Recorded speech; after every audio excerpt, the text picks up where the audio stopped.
cheap, it's easy. B&Q has the paint for you.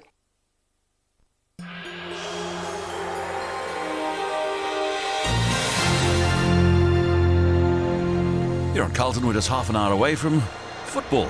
Before that, we have news. 1 million homeless as floods worsen in Mozambique. Hope amidst the disaster, the baby born in a tree. Government accused of fudging Stansted hijack asylum decision. And yet another shooting spree in America tonight.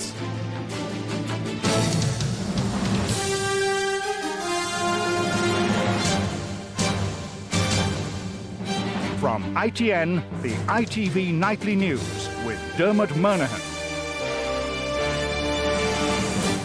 Good evening. The President of Mozambique, Joaquim Chissano, spoke today of up to 1 million people displaced by the floods and on the move. He acknowledged the international help his country was now getting, but told ITN it was arriving only slowly. Thousands of Mozambicans are still waiting for rescue from the water. Many more, in less immediate danger, have gone for days without food or clean drinking water. Our Foreign Affairs editor, Robert Moore, reports.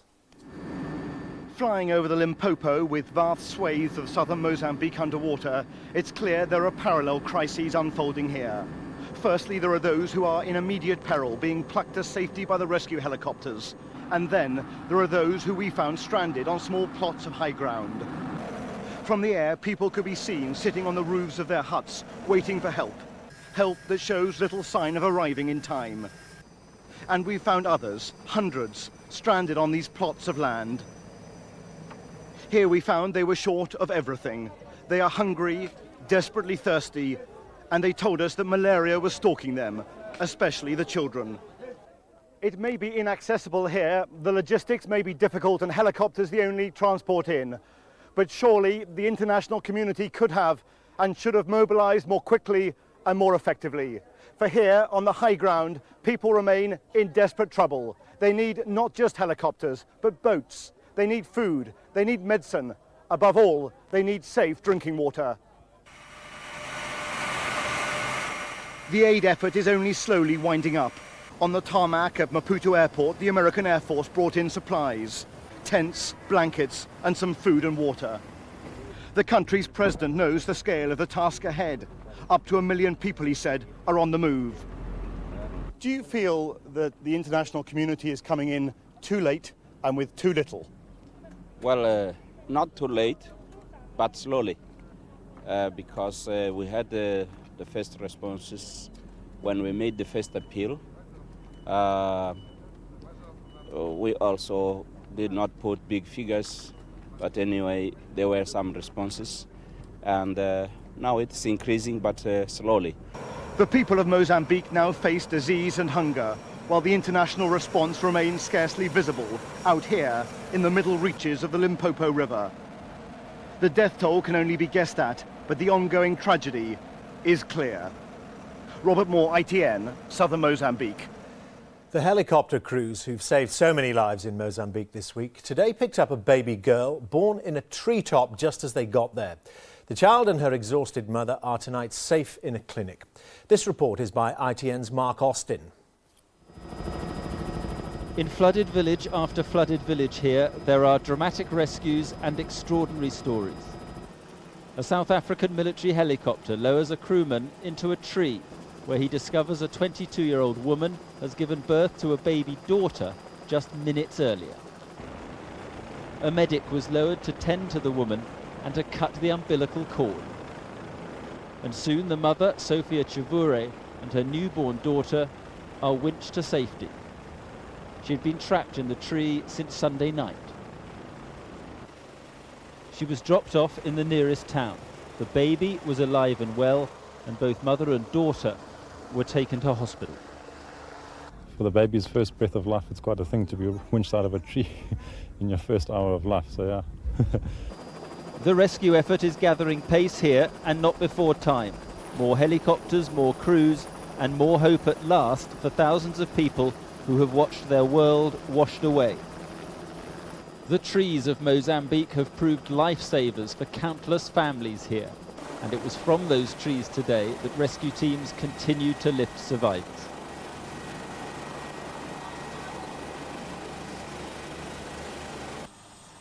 The rescued stagger off the helicopters. Many are traumatised, ill or injured. This is how desperately one woman was clinging to the branches of a tree. And so many more are still marooned.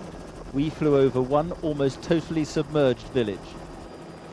These people have not been rescued for 3 days now. Thousands of people remain stranded this evening, and the danger is a further catastrophic rise in water levels. And what may never be known is how many people were washed away before these rescuers could reach them. But in a hospital on mercifully dry land this evening sits Sophia Chivure and a daughter born amid a disaster. In the despair of Mozambique, not all hope has gone. Mark Austin, ITN, Chibuto, Mozambique. Well, tomorrow we'll see British aid on its way to Mozambique. 4 RAF helicopters are going, along with dozens of rescue boats and life rafts. They should be operating in the floods by the weekend. And as Paul Davis reports, the big charities will also tomorrow be launching their joint appeal for Mozambique. 3, 2, 1. We're asking for help tonight.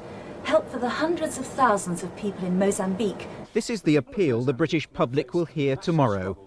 ITV's Richard and Judy have been preparing the broadcast in which they'll ask ordinary people to add their contribution to what's already being given by the government. Today, British lifeboat men have been preparing their craft for the journey to Mozambique. Tomorrow they'll be flown to the stricken area as part of the official aid package. These boats are going to be quite effective there because they're very shallow draft and quite fast. So I should think the main idea is going to be quick evacuation and getting to some dry land somewhere. Members of the International Rescue Corps at their headquarters in Stirlingshire have also been packing. The wetsuits are seen as vital kit, not to keep them dry but to protect against the snakes and insects they're likely to encounter in the floodwaters of Mozambique. In all, Britain is sending a flotilla of 70 small boats. In paying for chartered helicopters, the boats and other aid, Britain is now committed to spending £4.5 million. America is sending £5.4 million worth of food and equipment. France has sent a transport plane and 100 tons of aid. Italy has pledged more than £3 million, while Japan is sending £62,000 worth of tents, blankets and generators. In Britain, ordinary people touched by a tragedy brought into their living rooms by the daily news reports have been making their contribution. Even before tomorrow's televised appeals, charities like Save the Children here say they've received many hundreds of donations for the people of Mozambique. The British public has earned a reputation for its generosity in these circumstances, so dozens of volunteers are on standby to man special switchboards to receive telephone pledges after the appeals are broadcast on both ITV and BBC tomorrow evening. Paul Davis, ITN, South London. Other news now, and the Home Secretary Jack Straw announced tonight that he's granting asylum to 2 of the people who arrived at Stansted 3.5 weeks ago in the hijacked Afghan airliner. He's refusing it to 27 others, though they won't actually be expelled either. The Conservatives said Mr Straw was talking tough but acting weak.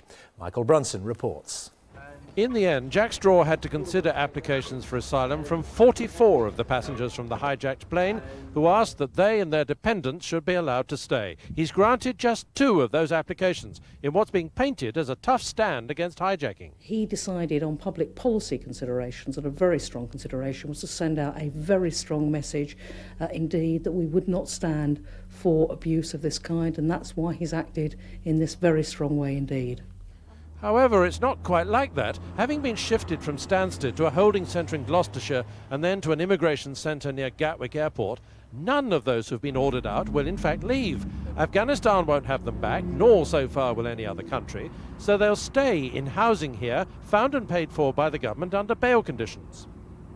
It is a typical model, and what he's trying to do is to have his cake and eat it. He's trying to say, I'm tough, I'm refusing them, but I can't quite send them back. Now, come on, Jack, come on.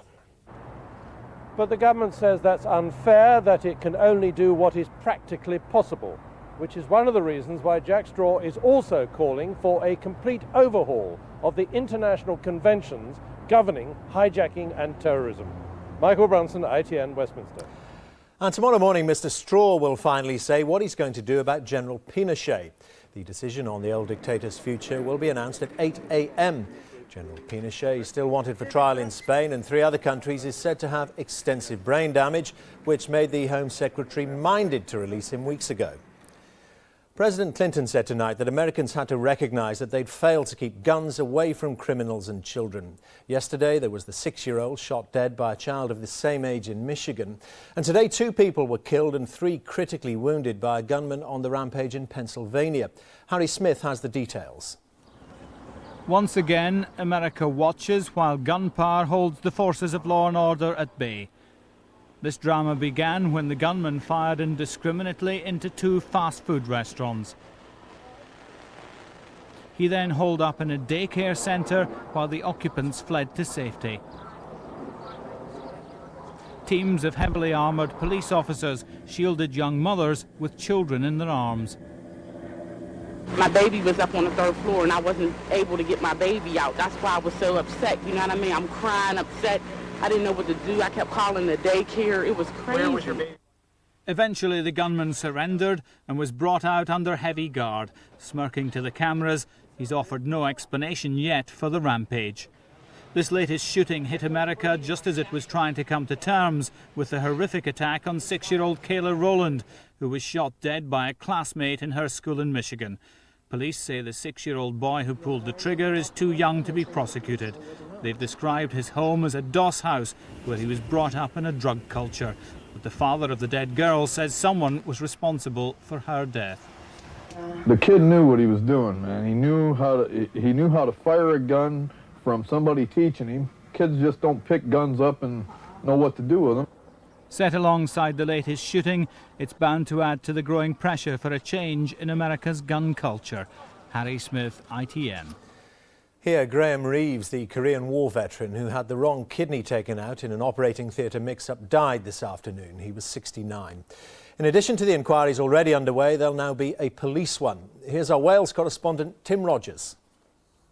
Graham Reeves finally lost his battle for life here at the Morriston Hospital in Swansea.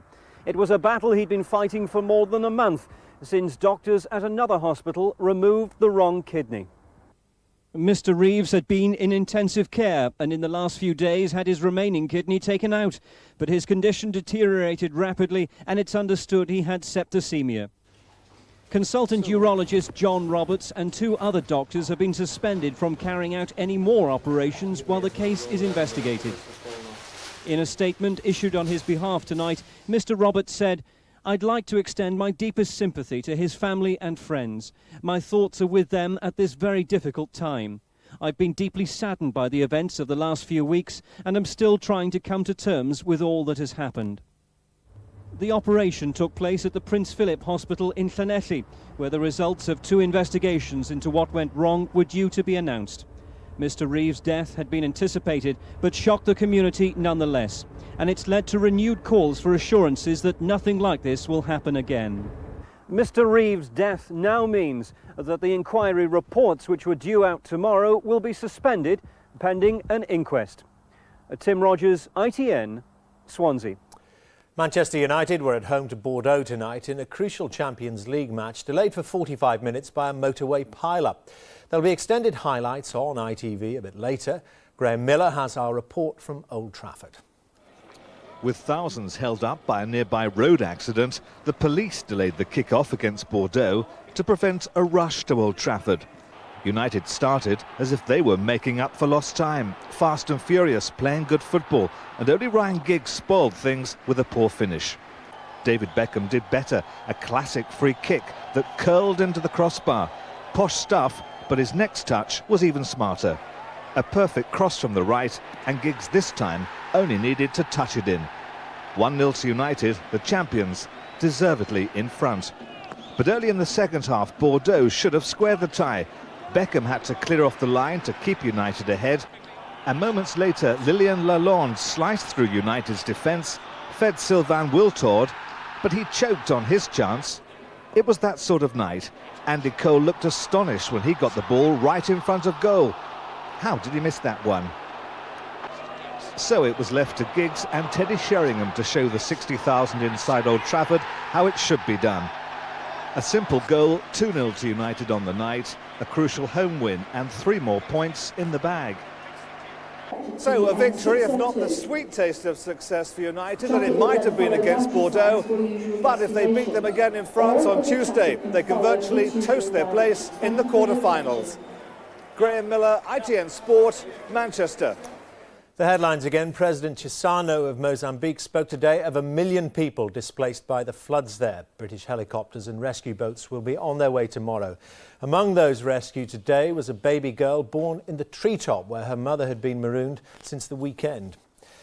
Now tonight's financial figures, and the FTSE 100 share index rose by more than 130 points for the second day running.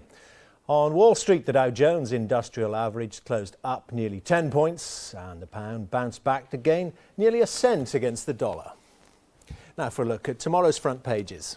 And almost all of them show the baby rescued from the Mozambique floods. The Telegraph calls it the miracle baby born as its mother clung to a tree. Its top story is of General Pinochet's likely release early tomorrow morning. The Guardian also leads on the General Pinochet decision, saying there's a plane already waiting at RAF Bryce Norton to take him back to Chile. The Times reports on Jack Straw's decision on the Stansted hijack asylum seekers. It says the Home Secretary is calling for a change in international guidelines to slow down the flow of asylum seekers to Britain. The Mirror has a full-page picture of the rescued Mozambican baby and calls on Tony Blair to send more British helicopters to help the flood victims. And the Express has a very similar front page saying that thousands of other babies will die unless more international aid is sent to Mozambique. And that's it from us for tonight. The ITV Evening News is at 6:30 tomorrow. I'll be back again at 11. Until then, from all of us here tonight, goodbye.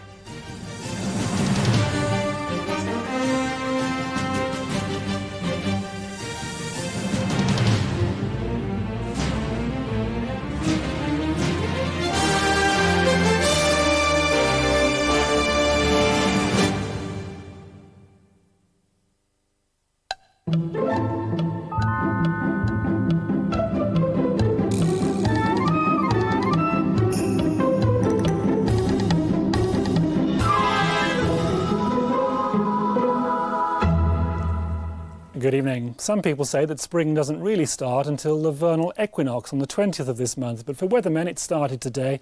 Mind you, you wouldn't believe it from the weather. There were some wintry showers around today. You can just pick them out on the satellite picture there, moving along on those cold northwest winds. And here's tomorrow's weather, a huge area of cloud and rain. That's coming along for most of us, but the heaviest rain probably across northern parts of Britain through tonight and tomorrow.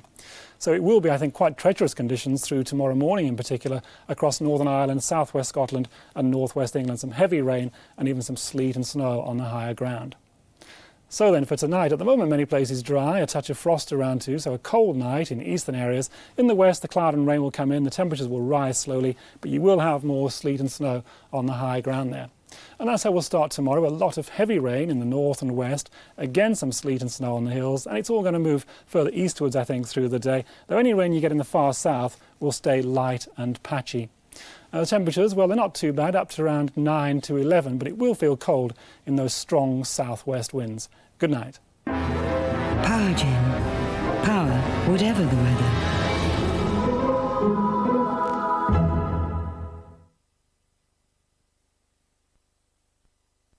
Glasses usually take a lot of punishment. Your children is grabbing your glasses, and each time your glasses stay in a wrong way. You should consider Memoflex. You can bend them. It's coming back like this. Is metal with memory, and Memoflex help people to make sport, ski, and to have children safety.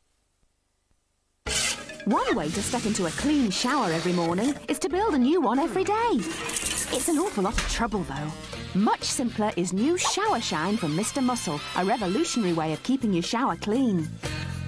After you've showered, just spray a light mist. You don't have to scrub, rinse or wipe to prevent limescale, soap, even watermarks. So you'll want to spend more time in it. New Shower Shine from Mr. Muscle. It's like stepping into a new shower every morning.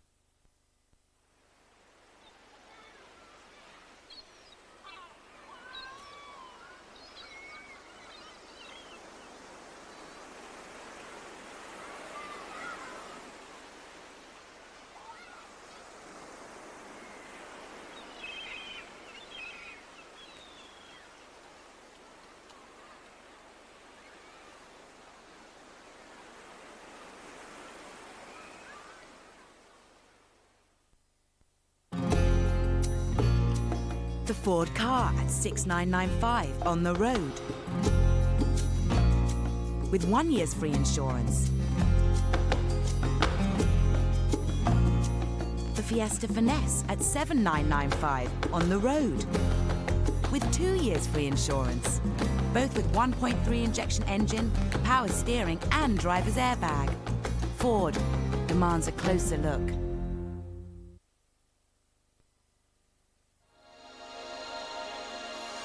You're with Carlton and the late news from your central newsroom.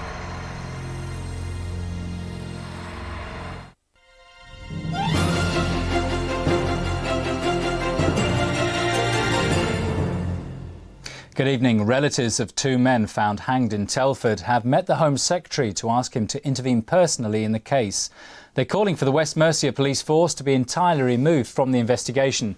But tonight, the force's Chief Constable said he had every confidence in his officers. On the road, the McGowan family took their campaign to London today. A coachload of relatives and supporters travel from Telford to meet the Home Secretary Jack Straw. It's the latest move in the growing controversy over the deaths of Errol McGowan and his nephew Jason. Both died from hanging. These relatives believe it was racist murder.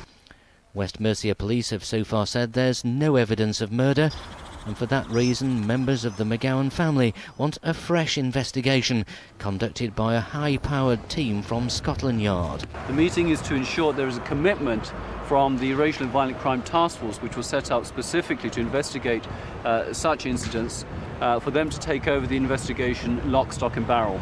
Our first aim is to ask Jack Straw if he could assist us in removing West Mercia from the investigation, because we feel they don't have the expertise and the capability of investigating racial crimes thoroughly.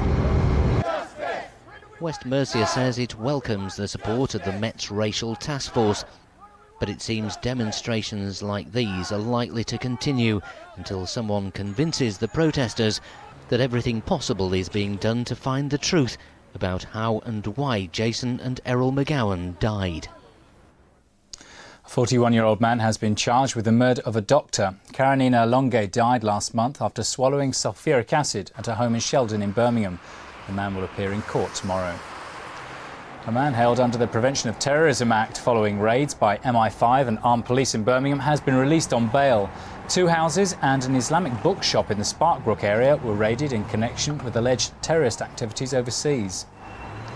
Around 50 firefighters are trying to trace the source of a chemical leak at Birmingham University.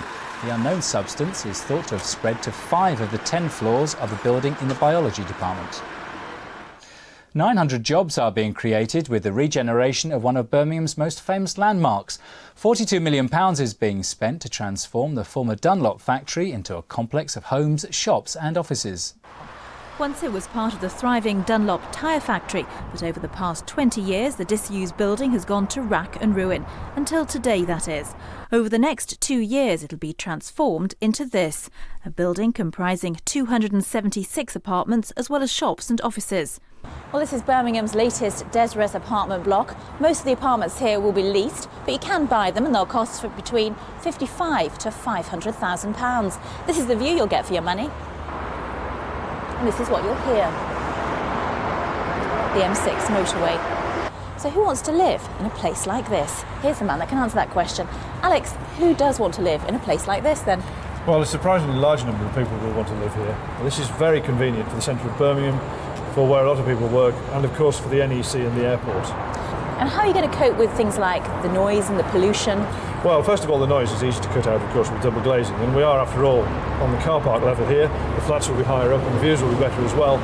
The pollution from the motorway is not significant. With modern engines, modern vehicles, it's much less than people imagine. It's costing £42 million, and when it's finished will boast a top-quality sports centre. The plan for the top is to have a glass-top sports club. This is the only column-free space in the building, so this is the area where we'll have the five-side football, the racket sports and all that sort of thing.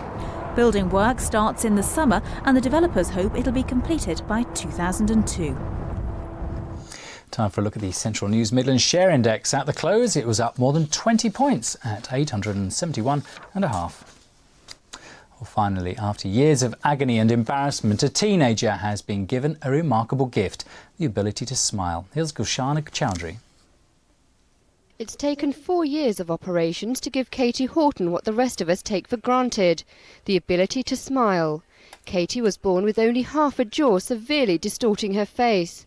But in 1996, doctors at Birmingham Children's Hospital grafted a bone from her rib onto her face and attached screws to gradually lengthen it. The result? A teenager with a smile. I couldn't talk properly or eat properly and I couldn't do anything, but when I had them on it was better than it was before. For Katie's family it's been a struggle too, but the changes they see are remarkable. A daughter who's become a typical teenager. Now she looks in the mirror every day of the week. Could be 6, 7, 8 times a day, whereas before she'd never even look. I used to be frightened to look in the mirror. Really terrified. And sometimes I used to look in the mirror and cry. But now she's proud of herself. But it's great now. Katie, who's from Dudley, says all the pain was worth it. At long last, she can relax with her mates and simply have a laugh. Brave girl. That's all for now. The next bulletin from Central News is at 6:10 in the morning. But for now, very good night to you.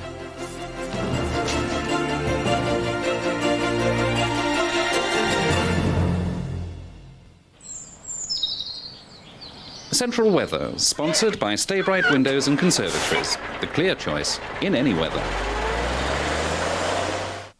Hello again. Well, tonight is turning very chilly and the weekend looks like being a jolly nippy one as well. For the rest of tonight, though, first, it should be dry by now and the wind should be easing off. That combination will mean a particularly cold one with a widespread frost and lows down to -1 or -2 Celsius. Cloud will be thickening towards dawn, though, so although we'll be seeing some frost lingering first thing, cloud and rain will soon be spreading in from the west. It may even be preceded by some sleet, and the afternoon will be cloudy, wet and windy. Some of the rain could be heavy and it'll feel very cold in the wind. As for Friday, well, any early rain will be clearing southwards with skies brightening up from the north, so a cool breezy afternoon with sunny spells, some scattered showers though as well. A few of those could turn wintry as the day wears on. It'll be feeling cold too in the gusty, fresh winds. That's it for today. Bye-bye. The Central 7-day weather line 09064 710 711.